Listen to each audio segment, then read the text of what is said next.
Ah, man de benn nit laa de. Je peux pas. Maître. So.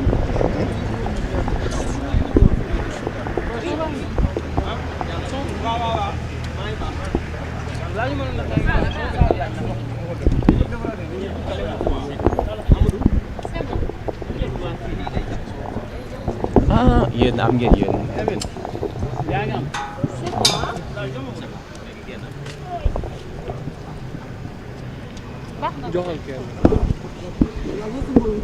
waaw waaw damay génn am jël. Man maay téye. Ah, ah merci. dama foogoon ne yii la am. baax na. gars yi bu baaxee nga dem. baax na. Qu'est-ce qu'on peut retenir par rapport aux vérifications de parrainage de Bassirou Diomaye Faye? Bon, déjà, nous vous remercions pour cette petite interview et votre présence. Donc, nous avons été au Conseil constitutionnel pour la vérification traditionnelle du nombre de parrainages. Il se trouve que M.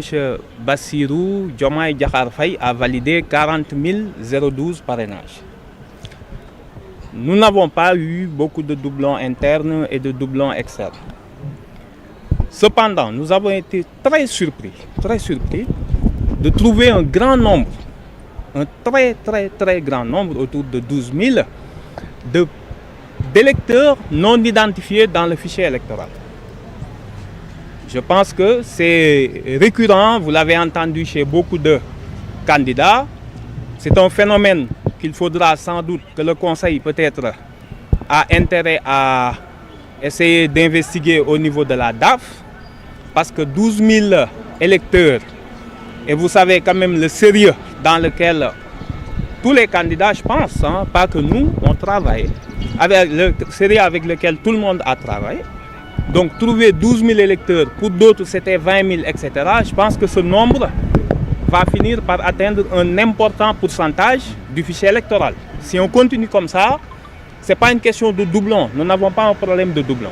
On a validé 40 000, mais avec 12 000, vous vous rendez compte, si on n'avait pas ces 12 000 fichiers, on serait à 52 000 quasiment. Maintenant, nous devons régulariser à peu près 4 000... comment 4 219, merci de nous avoir devancés dans le calcul. Bien entendu, nous allons nous remettre au travail. Ce n'est pas la mer à boire, mais vous voyez bien les incertitudes qui sont liées avec ce système de parrainage. Est-ce que vous avez ce stock? Ce n'est pas une question de stock. Là, actuellement, on a plusieurs problèmes. Vous venez, votre clé, ils contrôlent, c'est bien, mais il y a toujours un petit problème. Même si parfois ça vient de leur part, ils le reconnaissent.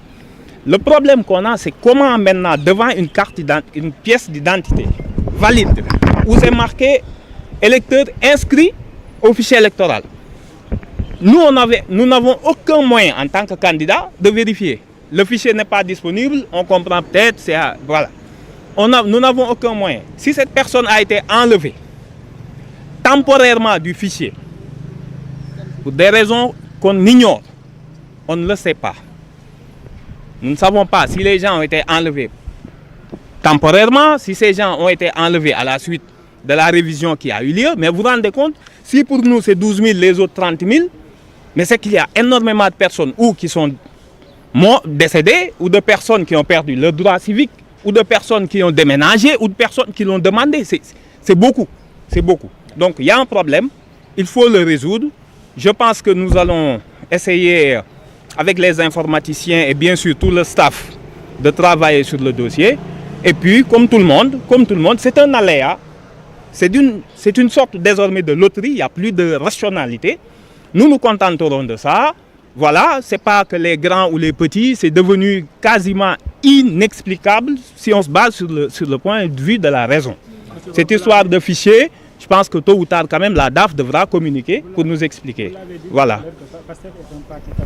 Il n'y a pas de PASTEF. Il n'y a pas de PASTEF.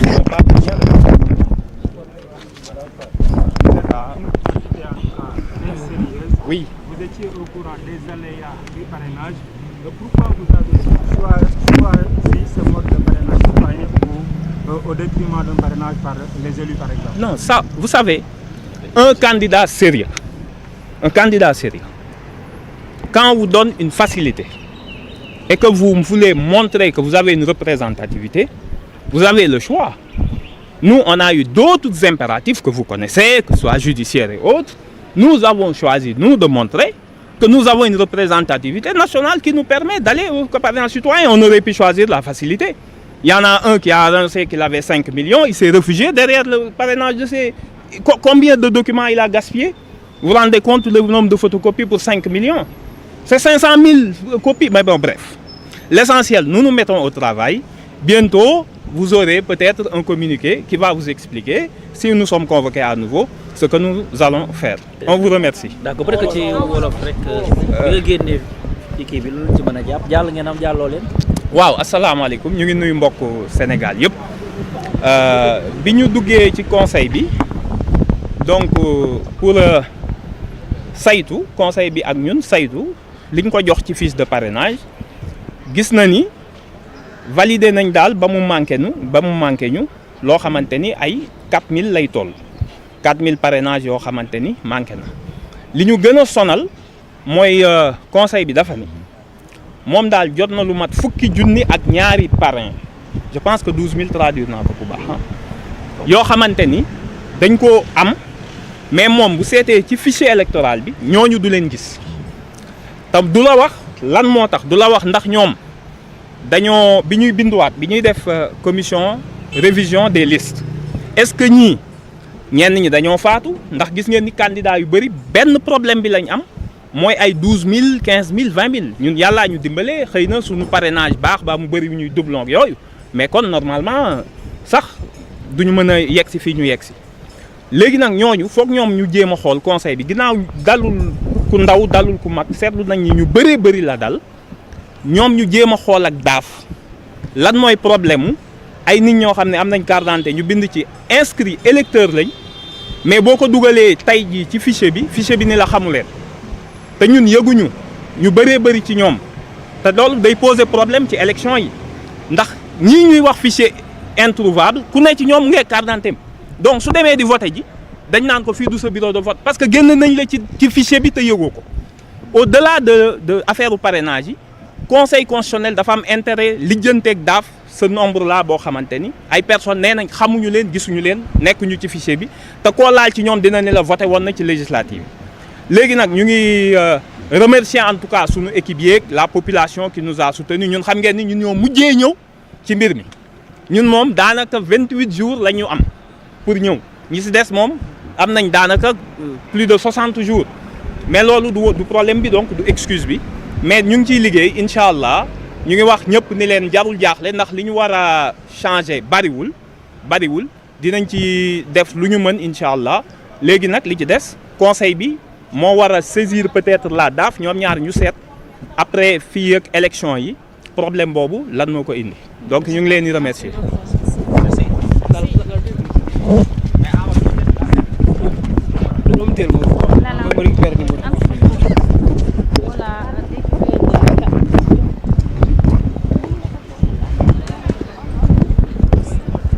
Donc, c'est bon? Donc, dégg ngeen kàddu yi nga xamante ni moom la mandataire Bassirou Diomaye Faye bi wax. Donc mu nekk kàddu yoo xamante ni nii je crois que leer na. tey ki nga xam ne moom mooy Bassirou Diomaye Faye mën nañ jàpp ne peut-être problème mu doublon yi du ko sonal de trop. étant donné que li mu war a régulariser bëriwul mais suñu amee benn taxaw seetlu ci kàddu yi nga xam ne mandataire bi yëkkati na ko bokk na ci candidat yëpp même problème la ñu am. donc est-ce que du DAF aussi. comme ni mu ko waxee du ñu xoolaat façon bi nga xamante ne moom la ñuy monter dossier yi. ak clé yi nga xamante ne moom la ñu nekk di joxe. Lalla booy xool mooy li may wax tout le temps rek nee naa ñun sax journalistes yi parfois est-ce que du jar ñu dem xool suñu bopp ci biir fichier bi.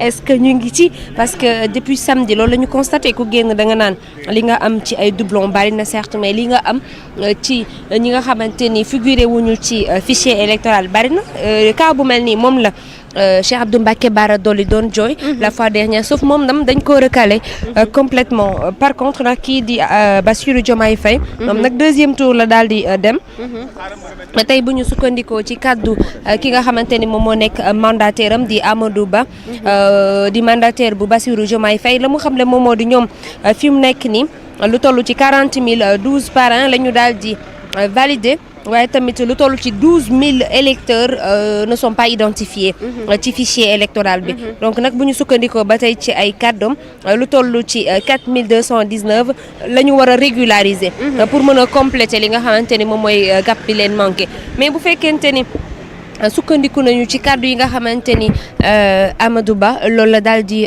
tënk tout à l'heure lan war nañu mën a xalaataat bu baax a baax ci fichier électoral bi war nañu mën a xoolaat bu baax a baax liggéeyu daaf ak conseil constitutionnel naka la ñu war a mën a lëkkaloo ba nga xamante ni yu ni mel war nañ ko mën a éviter parce que nag quoi qu'on puisse dire boo defee en somme li ñu fi wax ne bokkul ci fichier électoral bi war nañu mën a càmbat ñaata nit ñoo nekk ci fichier loolu aussi problème la boo xamante ni war nañ ko soulever parce que maa ngi gis sax ci yenn commentaires yi tout le monde se dit que Anta il a validé alors que nan la Anta mën a rombee Diomaye war a régulariser donc peut-être gars yi ñu ngi wax que ni peut-être problème mu logique am na foofu mais loolu duñ ci sukkandiku duñ ci taxaw peut-être que ñoom ñi nga xam ne ñoom ñooy internautes yi ils sont libres de donner leur avis ak def li nga xam ne moom mooy seen commentaire mais en tout cas li ñu mën a jàpp mooy à 80% peut-être Bassirou Diomaye Faye am na possibilité génn ci parrainage yi parce que non seulement doublon yi bariwul te li mu war a régulariser aussi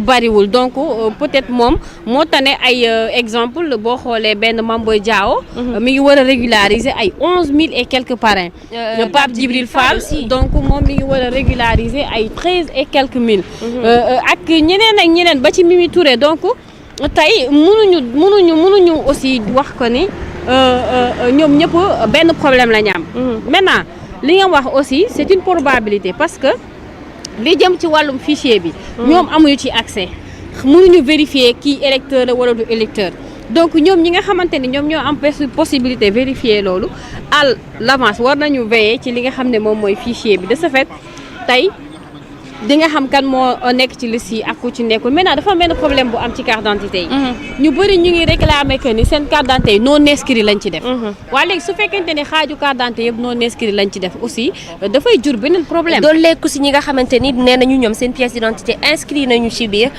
ñoom voté nañu ci législative yi passé alors ñooñu tam bu ñu leen boolee ci les non inscrits ça devient autre chose tamit waaw beneen bi mooy am na ñoo xam ne dañuy tuxu ñii dañuy déplacé wu am na ñoo xam ne ñàkk nañ seen bakkan donc xamoo ndax ñooñu ci entre temps inscrit woon nañ ci liste bi nekk nañ fi nekkatuñ fi donc loolu yëpp dañ ci war a tenir compte moo tax processus électoral bi y compris matériel bi y compris fichier bi lépp lu si jëm rek war nañ koo saytu jaarale ko dans les règles de l'art bu ku ci nekk tey boo ñëwee booy joxoñ doo joxoñ conseil constitutionnel mais wala nga joxoñ daaf mais yow sa bopp yow yaay manqué maintenant comme niñ koy waxee évolution dafay am ci loo gis xëy na tey ñu ngi ci benn étape boo xamante ni dans tous les cas sénégalais yi dinañ gën a yeewu ci wàllum parrainage yi moo xam élection yi ñu jëm moo xam échéance yi ñu jëmaat xam nga suñ jógee ci présidentielle locale yaa ngi ñëw donc xëy na loolu dinañ ci bàyyi xel de ce fait que tey suñ ca tolloo dinañ def communication bi ci war bu ko defee sénégalais yi gën ci bàyyi xel ku ci nekk xam ne benn sénégalais bu nekk benn candidat nga war a parrainer c'est-à-dire pour éviter les doublons c'est juste c'est tout simplement ça kenn ku nekk na parrainer kenn loolu lu leer nañ la du ay chinois du ay nu mu tuddati anglais ay olof la kenn ku nekk kenn ngay parrainer te je pense que loolu sax bokk na ci li gën a sonal candidat yi parce que tey bu fekkente ni doublons yi dafa bari man bu fekkee benn carte d'identité bi ñun ñaar lañ ko parrainer su ma la njëkkee déposé yow da ngay xaar. moo tax nag numéro yi ñuy wax noonu positionnement yi ñuy wax tamit am na ci solo. parce que am na candidat yu doon wax ne Boubacar Camara li ko sauvé bokk na ci positionnement am.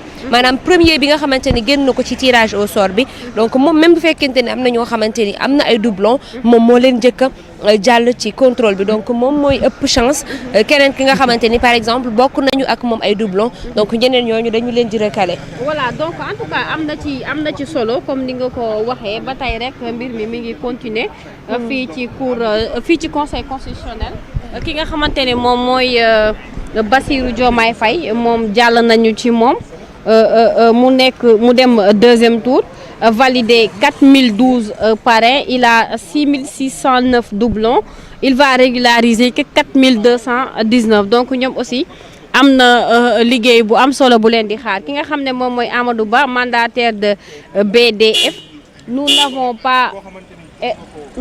pas surpris, nous n'avons pas de doublons.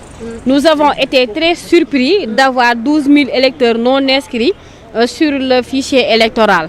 Donc le Conseil constitutionnel doit investiguer auprès de la DAF. Le problème, c'est comment une personne avec la mention électeur se retrouve hors du fichier. Moi, problème bi non wax tout à l'heure mandataire bi ñëw na ci muy Amadou Ba.